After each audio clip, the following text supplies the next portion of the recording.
साहब एवं बहुजन समाज में जन्मे उन तमाम संतों, गुरुओं और महापुरुषों के चरणों में श्रद्धा के सुमन अर्पित करते हुए बहन कुमारी मायावती जी को अपना आदर्श नेता मानते हुए बाबा साहब डॉक्टर भीमराव अंबेडकर जी का एक महत्वपूर्ण योगदान है कि आरबीआई बनाई। आरबीआई बना करके कहा आरबीआई बनेगी और आरबीआई के तहत हम तमाम पूरे देश के पैसे को कलेक्ट करेंगे, उससे हम विकास का काम करेंगे। उसी पैसे से आपकी गाड़ी कमाई से ये नवरत्न जैसी कंपनियां खरीदी गई। माने कि अगर एक नवरत्न कंपनी हम कहते हैं साल में 10 लाख करोड़ का प्रॉफिट कमाती है, हम एक एग्जाम्पल दे रहे हैं आपको। हम मानते हैं कि जो IOCL का जो कंपनी है जिसे कहते हैं इंडियन ऑयल कॉर्पोरेशन, अगर IOCL 10 लाख करोड़ का प्रॉफिट कमाती है तो ये 10 लाख करोड़ रुपया इस देश के विकास में खर्च होगा नहीं होगा। लेकिन अब प्लान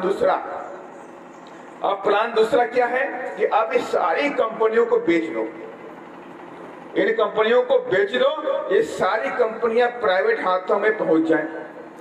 माने कि अगर 10 लाख करोड़ का प्रॉफिट होगा तो अब वो देश की गरीबी के लिए, देश के विकास के लिए, देश की सुरक्षा के लिए खर्च नहीं होगा, वो धन्ना सेठों की तिजोरी में जाएगा। इस सारा पैसा धन्ना सेठों की तिजोरी में जाएगा। ऐसे काम पूरी तरह चल रहे हैं। और सबसे बड़ा एक दुर्भाग्य होने वाला है, सबसे बड़ा नुकसान ये होने वाला है कि जो बाबा साहब डॉक्टर अम्बेडकर ने हमको रिजर्वेशन दिया, जो छत्रपति साहू जी महाराज जो कुर्मी समाज से आते थे, कोल्हापुर विरासत के महाराजा थे, उन्होंने इस देश में रिजर्वेशन की परिकल्पना की और बाबा साहब डॉक्टर अम्बेडकर ने रिजर्वेशन की जो परिकल्पना को, अवधारणा को, उसका रूप दिया संविधान के अंदर और कहा इस देश में जो गरीब लोग हैं इनको सामाजिक और आर्थिक न्याय के तहत इनको इस देश में बराबरी का दर्जा मिलना चाहिए ताकि ये लोग भी इस देश की मुख्य धारा में आ जाएं। इसलिए इनको रिजर्वेशन मिलना चाहिए। और बाबा साहब डॉक्टर अम्बेडकर ने इस देश के दलितों को भी, आदिवासियों को भी और पिछड़ों को भी, इन सभी समाज के लोगों को रिजर्वेशन दिया। कहा रिजर्वेशन के तहत इनके बच्चे पढ़ लिख जाएंगे, रिजर्वेशन के तहत शिक्षा इनको मिल जाएगी, शिक्षा के बाद रिजर्वेशन के तहत तमाम तरह की बड़ी बड़ी नौकरियां मिलेंगी इनको। कोई IAS बनेगा, कोई IPS बनेगा, कहीं पे IOCL में इंजीनियर बनेगा, कोई डॉक्टर बनेगा। इस तरह की एक बात चल रही थी इस देश के अंदर कि संविधान के जरिए इन सब जगहों पर हमारे लोग, गरीबों के बच्चे पढ़ लिख करके अधिकारी बन रहे थे। लेकिन अब क्या हुआ, 2015 की बात मैं आपको याद दिलाता हूं। 2015 में RSS के जो चीफ है मोहन भगवत जी, उन्होंने कहा कि भारतीय जनता पार्टी की जब सरकार आएगी तो हम संविधान को, हम आरक्षण को खत्म कर देंगे। कहा नहीं कहा था। और उस वक्त बिहार में चुनाव हो रहा था। उनके एक स्टेटमेंट के बाद बिहार के साथियों ने भारतीय जनता पार्टी का बोरिया बिस्तरा बंद करके वापस उनको दिल्ली भेज दिया। उसके बाद ये सजग हो गए कि भाई अगर हम आरक्षण को ऐसे खत्म करेंगे, संविधान से इसको संविधान से हटा देंगे तो ये पूरी देश की जनता, ये जो है गरीब जो समाज के जो लोग हैं, जो बहुजन समाज के लोग हैं, जो दलित हैं, जो आदिवासी हैं, जो पिछड़े समाज से बिलोंग करते हैं, चाहे वो जाट हो, चाहे गुजर हो, चाहे धाकड़ हो, चाहे कुशवाहा हो, ये सारे लोग मिल को हमें लाइन में लगा देंगे। तो इन लोगों ने दूसरा नाश्ता निकाल लिया। कहा एक काम करते हैं, इनको रिजर्वेशन जो है हम सीधे हमला नहीं करते, अब हम रिजर्वेशन को निष्प्रभावी कर देंगे।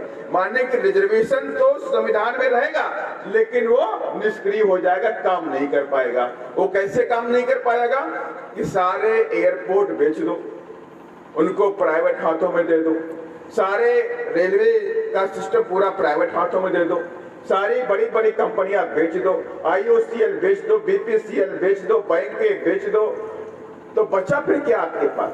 जहां आपके बच्चे पढ़ लिख करके इस देश में इंजीनियर बनते हैं, डॉक्टर बनते हैं, वहां तो वो चपरासी बन जाएंगे सर। सारा सिस्टम बैंक उनके हाथ में आ जाएगा सर। और ये हालात हो रहे हैं। आपने देखा भी है कि लेटरल एंट्री के जरिए इस देश में IAS IPS बनना शुरू हो गए। लेटरल एंट्री के जरिए साथियों। माने कि गरीब का बच्चा जो गांव से पढ़ लिख करके आता है, पूरी रात दिन सूखी रोटी खाता है, आधी रोटी खाता है, दिल्ली में जाके तैयारी करता है तो उधर खिचड़ी बना के खाता है, महीनों सालों खाता है, कहीं 2-2 3-3 साल तक तैयारी करता है, तब जाके कहीं बेचारा वो IPS या IAS की परीक्षा पास कर पाता है।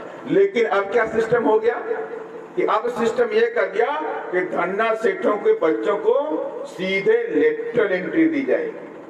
माने कि अगर आपका प्रभाव राजनीतिक रूप से आप प्रभावशाली हैं, आपके बैंक, आपका जो कुछ न कुछ सिस्टम सरकार के लोगों से सांठ-गांठ है, तो आपके बच्चे को पढ़ने की जरूरत नहीं है, धन्ना सेठों के बच्चों को पढ़ने की जरूरत नहीं है, वो सीधे आपके ऊपर बॉस बन के आ जाएंगे और लेटरल एंट्री के जरिए IAS IPS बन जाएंगे।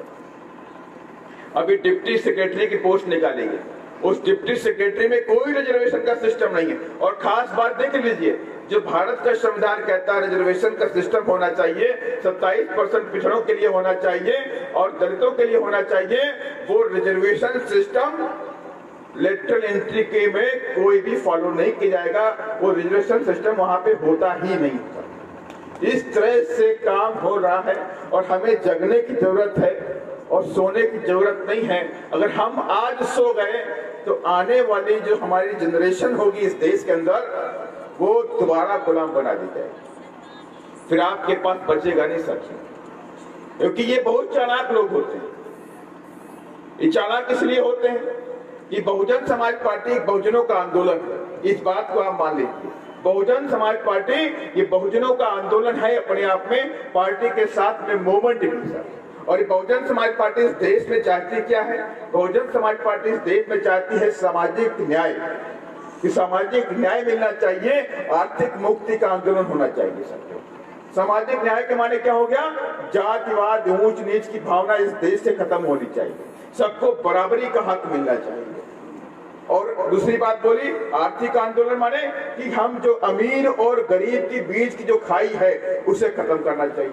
हमें सबके लिए समान अवसर उत्पन्न करने चाहिए, ताकि जो गरीब के जो लोग हैं वो भी बिजनेसमैन बन जाएं, वो भी IPS बने, उनके बच्चे डॉक्टर बने, उनके बच्चे इंजीनियर बने। इस तरह का सिस्टम बहुजन समाज पार्टी इस देश में लाना चाहती है। इसीलिए सारी पार्टी बहुजन समाज पार्टी से घबराती है कि किसी न किसी तरीके से BSP को रोक लो, बाकी कोई दिक्कत नहीं, कांग्रेस आ जाए या BJP आ जाए उससे कोई फर्क नहीं पड़ने वाला। इसलिए हर हालत में सिर्फ BSP को रोको। और इलेक्शन के टाइम पे आपको दिखता भी होगा ये सारे लोग एक हो जाते, एक होने के बाद सिर्फ टारगेट होती है BSP को पड़पने मत दो, BSP को रोक लो, BSP को MLA MP जीतने मत दो। उनका यही मकसद होता है। वो जान रहे हैं कि अगर BSP आगे बढ़ी तो गरीबों की आवाज बनेगी, गरीबों के बच्चे भी इस देश में पढ़ लिख कर IAS IPS डॉक्टर इंजीनियर बनेंगे। इसलिए BSP को रोकते हैं। BSP अगर आती है तो दलितों के अत्याचार होंगे तो संसद में BSP के सांसद शेर बन के दहाड़ेंगे, इसलिए BSP को रोकते हैं। अगर BSP आएगी तो असेंबली के अंदर जो प्रदेशों के अंदर जो संकट होती है, बातें होती है, अत्याचार होता है, हरासमेंट होता है, ये सारी बातें वहां पे उठाई जाएंगी। इसलिए BSP को रोक लो। जब BSP के लोग होंगे ही नहीं तो कोई भी आवाज आपकी उठने वाली वहां पर नहीं साथियों। और इसका सीधा एग्जाम्पल देख लीजिए, आपने देखा अभी किसान का मुद्दा चल रहा है, किसान का मुद्दा पूरा छाया हुआ है कि MSP कानून होना चाहिए, 3 काले कानून वापस होने चाहिए। बहुजन समाज पार्टी भी कहती है MSP कानून होना चाहिए, 3 काले कानून वापस होने चाहिए। और इससे पहले भी आपको याद होगा 2014 में एक कानून लेकर आए थे, भारतीय जनता पार्टी की सरकार थी, माननीय नरेंद्र मोदी जी प्रधानमंत्री थे। एक कानून लेकर आए थे जिसका नाम था भूमि अधिग्रहण कानून। याद है आप लोगों को? याद है? भूमि अधिग्रहण कानून, लैंड एक्विजिशन बिल। उस बिल का हम लोगों ने पूरे देश में व्यापक रूप से उसका विरोध किया था।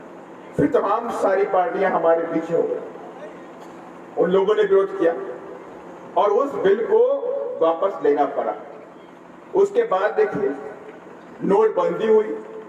नोटबंदी में तमाम गरीब बेचारे परेशान हो गए, उनकी आवाज किसी ने भी पार्लियामेंट में, छोड़ दीजिए प्रेस में रखने की भी हिम्मत जुटा नहीं पाई। लेकिन जब मानिया बहन जी शेरनी बहन दहाड़ी ये नोटबंदी गलत तरीके से कही गए है और आपकी पूरी तैयारी होती तो गरीब लोग परेशान नहीं होते, तब जाके दूसरी पार्टियों ने बहन जी को फॉलो कर लिया। इससे पहले न कांग्रेस के अंदर हिम्मत थी न दूसरी पार्टियों में हिम्मत थी कि नोटबंदी को गलत ठहराते, लेकिन आपकी बहना शेरनी बहना ने इसको गलत ठहरा के दिखा दिया कि आपकी कोई सच्ची दोस्ती है तो आपकी बहन कुमारी मायावती की। हमें बहुत सावधान रहने की जरूरत साथी है। नागनाथ भी है, सांपनाथ है, अब तो नया एक आस्तीन का सांप भी है। मैंने नया नाम बताया आपको, नागनाथ भी है मानने की भारतीय जनता पार्टी, और दूसरा क्या है, सांपनाथ है, हरी घास का सांप माने कांग्रेस। ये चुपचाप आएगा, आपको डस लेगा। और एक और नया नाम आ गया है जिसे बोलते हैं आस्तीन का सांप, वो हमारे मूवमेंट को, हमारी पार्टी को कमजोर करने में लगा हुआ है। लेकिन मैं दावे के साथ में कहता हूं, ये बहुजन समाज पार्टी है जो महापुरुषों के संघर्ष से बनी है, इसे न कोई खत्म कर पाया है न कोई खत्म कर पाएगा। कांग्रेस लग गई थी जब माननीय श्री कांशीराम साहब ने DS4 बनाई, BSP बनाई और पूरे देश के अंदर बहुजन समाज पार्टी का नीला परचम फहरना शुरू हो गया और चंडीगढ़ में तीसरा अधिवेशन हुआ, 1 लाख एम्प्लॉई उधर पहुंचा, तो कांग्रेस घबरा गई। उसने कहा कि जिस नीले झंडे को हमने महाराष्ट्र में दफन कर दिया था, वो नीला झंडा उत्तर भारत में कहां दिखाई पड़ रहा है। तो कांग्रेस के थिंक टैंक उसमें लग गए, तुम्हारी ये क्या हो रहा है, नीला झंडा कहां से दिखाई आ गया?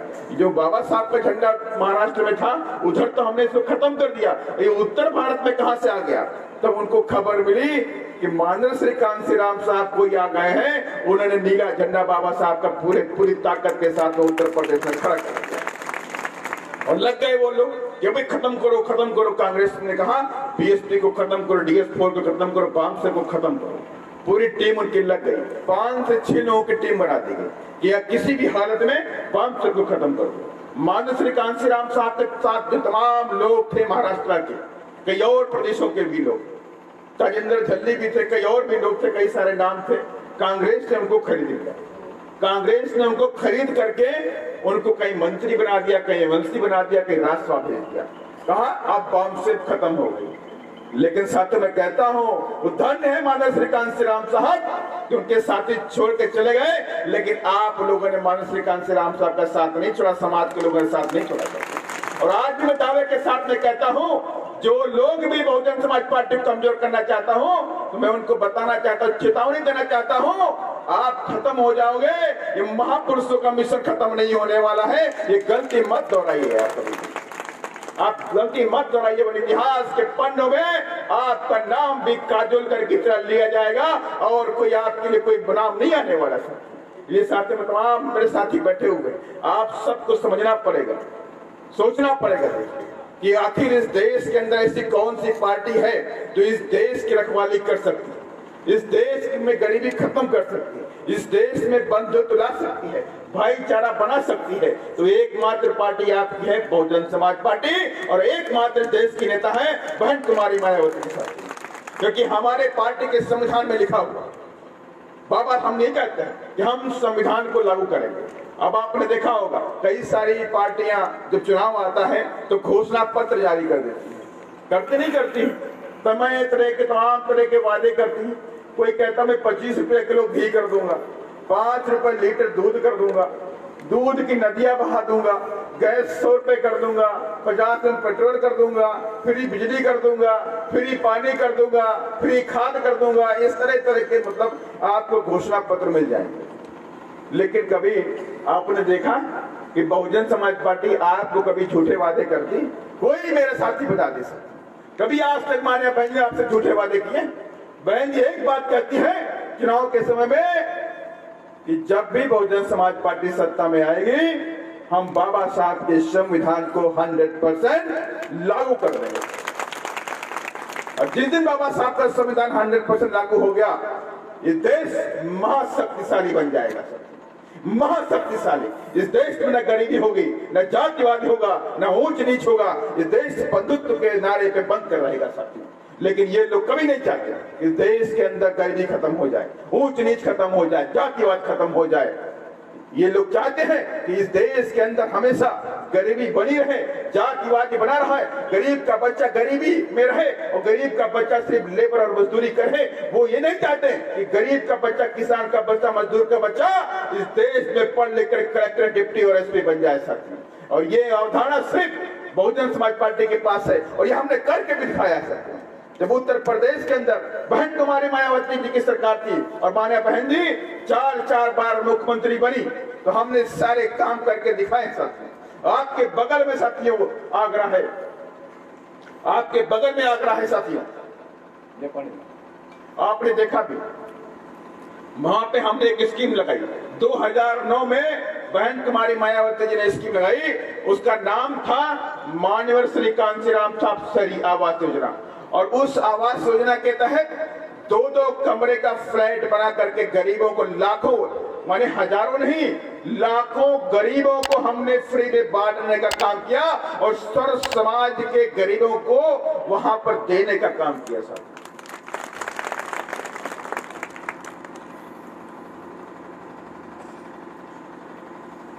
ऐसी तमाम योजनाएं थी। शिक्षा के क्षेत्र में योजना थी साथियों।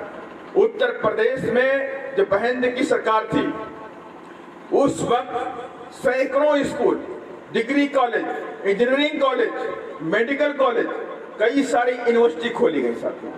और आज क्या हो रहा है देश में? माननीय प्रधानमंत्री जी नरेंद्र मोदी, बीजेपी की सरकार।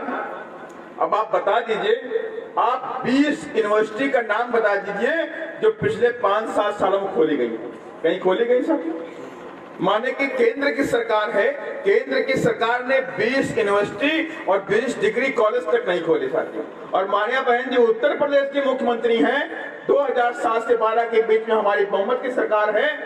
7 यूनिवर्सिटी हमने खोलने का काम किया साथियों। सैकड़ों हमने कॉलेज खोले साथियों, हजारों के रूप में स्कूल खोले। और मध्य प्रदेश में क्या हो रहा है? मध्य प्रदेश में जहां गरीबों के बच्चे पढ़ते हैं, स्कूल सरकारी स्कूल बोलते हैं, उन स्कूलों को बंद करने का काम कर रही है शिवराज सिंह की सरकार साथियों। जहां गरीब के बच्चे पढ़ते हैं उनको बंद कर दीजिए, जहां धन्ना सेठ के बच्चे पढ़ते हैं उनको चालू रखिए साथियों। इनका मकसद क्या हो गया? इनका मकसद ये हो गया कि गरीब के बच्चे मजदूरी करें, गरीब के बच्चे कभी आगे न बढ़े, इसलिए वो सरकारी स्कूलों को बंद करना चाहते हैं। और कोई बात नहीं है, इसलिए वो बंद करना चाहते हैं। लेकिन उत्तर प्रदेश में क्या होता है? जब गरीबों की बात आती है तो सबसे पहले लाभ वहां पे गरीबों को मिलता है साथियों। उत्तर प्रदेश में शिक्षा फ्री करेगी साथियों। जब मान्या बहन पिछड़े समाज के जो लोग हैं, जो गरीब लेवल में आते हैं, गरीबी की रेखा में आते हैं, उनके बच्चों की कोई भी फीस नहीं पड़ेगी। माने कि आपका बच्चा पढ़ने स्कूल में जा रहा है तो आपको परेशान होने की जरूरत नहीं है। आपकी जो फीस है उत्तर प्रदेश का समाज कल्याण विभाग भरेगा, आपको फीस भरने की जरूरत नहीं है। ऐसी व्यवस्था उत्तर प्रदेश में लागू की गई। अगर आपका बच्चा बीटेक करना चाहता है, इंजीनियरिंग करना चाहता है, मेडिकल करना चाहता है, बीएड करना चाहता है, लॉ करना चाहता है, तो सारी फीसें उत्तर प्रदेश में बहन कुमारी मायावती जी की सरकार ने भरने का काम किया साथियों, भरने का काम किया। अगर आपका बच्चा होनहार है, विदेश पढ़ने जाना चाहता है, तो उसका पैसा भी वहां की सरकार जो थी, माने बहन कुमारी मायावती सरकार जो थी, उसने भरने का काम किया साथियों। यही नहीं, उत्तर प्रदेश में एक योजना निकाल के लाई गई, महात्मा ज्योतिबा फुले योजना, माता सावित्री बाई फुले योजना साथियों। शिक्षा के क्षेत्र में योजना थी साथियों। और शिक्षा के क्षेत्र में माने कि जो हमारी बहनें होती हैं, वो कक्षा 8 के बाद पढ़ाई पूरी नहीं कर पाती गांव देहात के अंदर साथियों, वैसे कमी भी होती। तो बहन जी ने कहा कि हमारी जो बहनें कक्षा 8 पास करती हैं, अब इनके लिए हम एक योजना लेकर आए हैं। जो हमारी बहन कक्षा 10 पास कर लेगी, उसे 15,000 रुपए का चेक मिलेगा और एक साइकिल मिलेगी। और जो बहन कक्षा 12 पास कर लेगी, उसे 10,000 रुपए का चेक और मिल जाएगा सर। इस तरह की योजना सिर्फ उत्तर प्रदेश में थी, कहीं और नहीं थी सर। क्योंकि हमें दर्द था, माने बहन जी को दर्द था कि गरीब के बच्चे कैसे पढ़ेंगे, तो ऐसे हमें रास्ते बनाने पड़ेंगे कि गरीबों के बच्चे पढ़ लिख करके आईएएस अधिकारी बन जाए, डॉक्टर बने, इंजीनियर बने। और उसकी भी बहन जी ने व्यवस्था कर दी। अब कहा बच्चे एसडीएम कैसे बनेंगे, डॉक्टर बने कैसे बनेंगे, पढ़ाई तो पूरी कर रहे हैं। तो इसके लिए मान्या बहन जी ने उत्तर प्रदेश में 6 कोचिंग कॉलेज खोल दिए।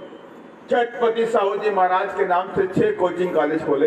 एक कोचिंग कॉलेज तो आपका लखनऊ में डॉक्टर अम्बेडकर पार्क के पीछे, जिसे बोलते हैं भागीदारी भवन, एक हापुड़ में है साथियों, और एक इधर आगरा में भी है, एक अलीगढ़ में भी है, और एक उधर आपके झांसी में, और एक आपका आजमगढ़ साइड में भी साथियों। इस तरह के 6 कोचिंग कॉलेज खोले गए उधर, कि माने कि उधर गरीबों के बच्चे, दलितों के बच्चे, आदिवासियों के बच्चे और पिछड़ों के बच्चे, जो गरीब लोग हैं जिनके पास इतना पैसा नहीं होता है कि उनके बच्चे तैयारी कर सकें, आईएएस की तैयारी कर लें, या पीसीएस की तैयारी कर लें, या बैंक की तैयारी कर लें, या मेडिकल की तैयारी कर लें, या इंजीनियरिंग की तैयारी कर लें, इसके इतना पैसा नहीं होता है कि लाखों रुपया हम कोचिंग में जाकर फीस जमा कर दें।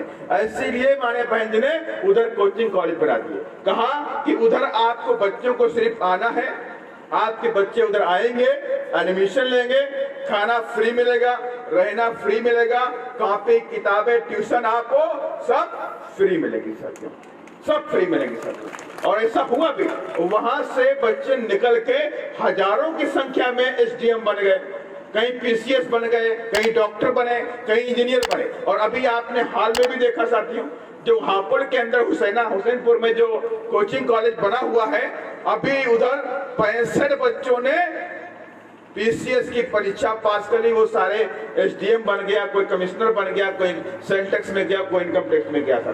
65 बच्चों ने पीसीएस की परीक्षा उत्तर प्रदेश की पास की, वो सारे एसडीएम कहीं तहसीलदार बन गए, कहीं नायब तहसीलदार बन गए। इस तरह से साथी वहां पे हुआ, माने गरीबों के लिए इधर पे काम होता है साथी। और रही बात किसानों की साथी, उत्तर प्रदेश आप सबको पता है, पश्चिम से लेकर उत्तर तक गन्ने खेती होती है, वहां पर सिर्फ गन्ना ही गन्ना वहां मेन होता है। और गन्ने का जो दाम बढ़ाया तो सिर्फ माननीय बहन कुमारी मायावती जी ने बढ़ाया, और आज तक उधर समाजवादी पार्टी की सरकार भी पहले थी और अभी भारतीय जनता पार्टी की सरकार है, वहां पे किसी की भी हिम्मत नहीं है कि किसानों के लिए कोई काम कर दे, 100 रुपए 50 रुपए गन्ने का रेट बढ़ा दे साथियों। बातें सभी करते हैं, काम कोई नहीं करता साथियों। अब अभी भी 2-2 साल का पैसा उधर गन्ने का बाकी है, लेकिन एक भी धन्ना से बड़े बड़े मिल मालिक जो शक्कर फैक्ट्री, शुगर फैक्ट्री के हैं, वो किसानों को पैसा नहीं दे रहे। लेकिन जब बहन जी की सरकार थी तो बहन जी ने कहा 1 हफ्ते के अंदर पैसा मिलना चाहिए किसानों को, 1 हफ्ते के अंदर पैसा मिलना चाहिए, नहीं मिला तो तुम्हारे मालिक को जेल में डालने का काम करेंगे साथियों। और सारी फैक्ट्रियां धनाधन 1 हफ्ते के अंदर सारा पेमेंट कर दी साथियों। ये खौफ होता है साथियों, ईमानदारी खौफ होता है। कभी चंदा नहीं लेते हम लोग कि धन्ना से तो चंदा लेने पार्टी चलाए साथियों। पार्टी हमारी चलती है, हमारी जो पार्टी के जो वर्कर हैं, इनके खून पसीने कमाई से हमारी पार्टी चलती है। किसी धन्ना सेठ के नोटों से ये बहुजन समाज पार्टी नहीं चलती साथी। इसीलिए जब हम सत्ता में आते हैं तो हम गरीबों के लिए काम करते हैं, आदिवासियों के लिए काम करते हैं, दलितों के लिए काम करते हैं, किसी धन्ना सेठ के लिए काम नहीं करते साथियों। हम वो काम करते हैं जो हमारे संविधान में लिखा हुआ है। हम बाबा साहब की विचारधारा पे काम करते हैं, महात्मा फुले की विचारधारा पे काम करते हैं, साहू की विचारधारा पे काम करते हैं, किसी धन्ना सेठ के प्रॉफिट के लिए काम नहीं करते साथियों। लेकिन अब क्या हो रहा है, अब तो सारा काम धन्ना सेठों के इशारे पे होता है, सारे काम धन्ना सेठों पे। अभी मैं बता रहा था आप लोगों को, बैड बैंक बनाया गया। अभी बैड बैंक समझ लीजिए क्या होता है। सरकार ने कहा बैड बैंक बनाएंगे हम, मानने की सरकार के लोगों ने बड़े बड़े धन्ना सेठों को हजारों करोड़ रुपया लोन दे रखा, हजारों करोड़ रुपया लोन दे रखा। वो लोन वापस नहीं मिल रहा। माने कि इतने बड़े हाई फाई लोग हैं, नीरव मोदी हो गया, विजय माल्या हो गया, ऐसे तमाम और भी लोग हैं, ऐसे तमाम और भी लोग हैं जिनसे ये सरकार पैसा निकाल नहीं सकती, जिनसे सरकार ये पैसा निकाल नहीं सकती। तो कहा ये बैड बैंक बनाते हैं, और उस बैड बैंक में कहा कि नीरव मोदी का अकाउंट वहां ट्रांसफर कर देंगे, विजय माल्या का अकाउंट हम वहां ट्रांसफर कर देंगे। अभी बैड बैंक के जो लोग होंगे वो प्राइवेट बैंक वाले होंगे, ये लोग ही उनका पैसा निकालेंगे। मानी यदि उल्टी बात हो गई तो जो लोग पैसा लेके बैठ गए हैं उन्हीं से हम कह रहे हैं कि भैया अपना पैसा निकालने के लिए एक बैंक बना लो। तो बेवकूफी वाली बात नहीं हो रही सर। इस तरह से योजनाएं लेके आ रहे हैं, बैड बैंक बनाएंगे सर। माने कि 7 लाख करोड़, अब आप समझ लीजिए 7 लाख करोड़। आप लोग तो सब लोग, आपके घर में आटा फ्री नहीं है, लेकिन मोबाइल की क्रांति के डाटा फ्री है। कम से कम डाटा में आप उधर गूगल में जाके सर्च किया करिए कितना क्या चल रहा है इस देश के अंदर, कितना लोन धन्ना सेठों ने लिया है, कौन सी योजनाएं हो रही हैं, आप सबको अपडेट रहना चाहिए। तो अभी 7 लाख करोड़ रुपए, 7 लाख करोड़ रुपए भी सरकार ने धन्ना सेठों का माफ कर दिया, आपको पता भी नहीं। 7 लाख करोड़ रुपए, इतना पैसा होता है कि 7 लाख करोड़ रुपए यहाँ पे जितने भी लोग बैठे हैं, और उसमें मैं भी शामिल हूँ, मुझे भी नहीं पता कि 7 लाख करोड़ में कितने जीरो लगते हैं, और ये जीरो कहाँ तक जाएंगे, ये जीरो कहाँ तक जाएंगे। माने ये पैसा सरकार ने धन्ना सेठों का माफ कर दिया, और इतना पैसा होता है कि हजारों यूनिवर्सिटी इतने पैसे में बनती, हजारों अस्पताल बन जाते, हजारों तो नहीं लाखों स्कूल बन जाते हैं, कई सारी बड़ी बड़ी फैक्ट्रियां बन जाती हैं जिसमें हजारों लोगों को नौकरियां मिल जाती हैं।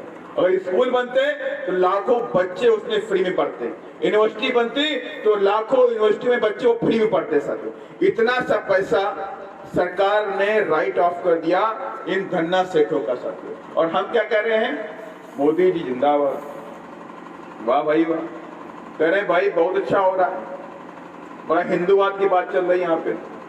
अरे एक बात देख लीजिए, वो सब बेच रहे हैं और आपको फंसा रहे हैं, और आप बहुत खुश हो रहे हैं।